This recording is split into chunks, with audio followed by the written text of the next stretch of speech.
নতুন কাজ আসছে, কিন্তু আমি বরাবরই বলেছি, কিছুদিন আগেও বলেছিলাম, আসলে আমি নিজে থেকে বলতে চাই না। প্রোডাকশন অ্যান্ড ডিরেক্টর অ্যানাউন্সমেন্ট করবে, দেন আমি ওটার প্রচার করতে পারি বা বলতে পারি। এর আগে আসলে আমার বলা পারবো।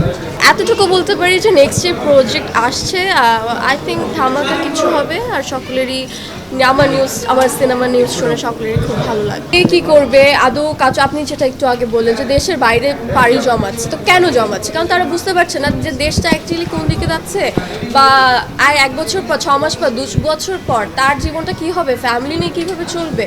তো আমার কাছে মনে হচ্ছে দেশ যখন ঠিক হয়ে যাবে, যখন সবাই বুঝবে যে না, আমার ফ্যামিলি, আমার বন্ধু বান্ধব খেয়ে পড়ে ঘুমিয়ে শান্তিতে থাকতে পারছে, আমার অন্য কোনো টেনশন নেই, আমার মনে হয় তখন সব কিছু ঠিকঠাক হয়ে যাবে। আর ইন্ডাস্ট্রিতে অনেক মানুষই আছে, অনেক গ্রুপিং খেলা হয়, এইটা বাদ দিয়ে যাদের পোটেনশিয়ালিটি অনেক বেশি, দক্ষতা অনেক বেশি, যারা কাজ করতে চায়, যাদের যোগ্যতা আছে, আমার মনে হয় ডিরেক্টর, প্রডিউসার, হোয়াটএভার যে যেখানে আছে, তাদের এই মাথায় রাখাটা জরুরি। কারণ দিন শেষে আমরা প্রত্যেকেই দেখি যে ঘুরে ফিরে একই মুখ বারংবার বছর পর বছর চলছে।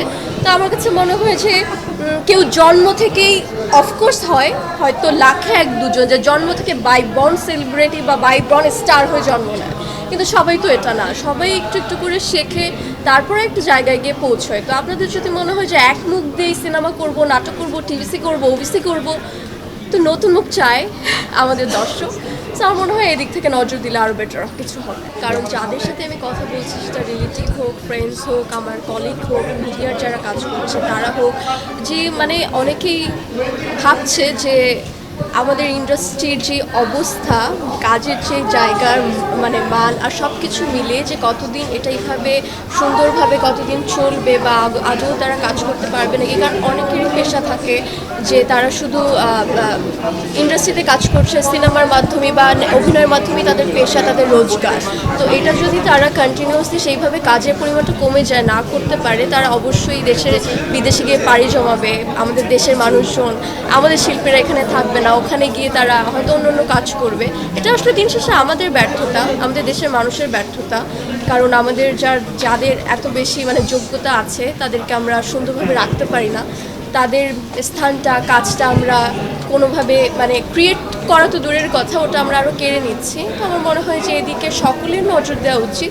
কারণ আমাদের বাংলাদেশে যারা আছে প্রত্যেকেরই দায়িত্ব, এখানে আপনারাও যারা, সকলের দায়িত্ব যে আপনাদের নিজেদের অবস্থানও শক্ত করা, এবং অপোজিট সাইডে যে মানুষ আছে, যে আমার ইন্টারভিউ আপনারা নিচ্ছেন, আমিও যেন কাজ করতে পারি, সেদিকেও আপনারাও খেয়াল রাখবেন। প্রশ্নের উত্তর আমার কাছে আছে, কিন্তু আমি উত্তর দিলে খুব বাজেভাবে দেবো, এই জন্য আমি এইসব প্রশ্নের উত্তর দিতে চাই না।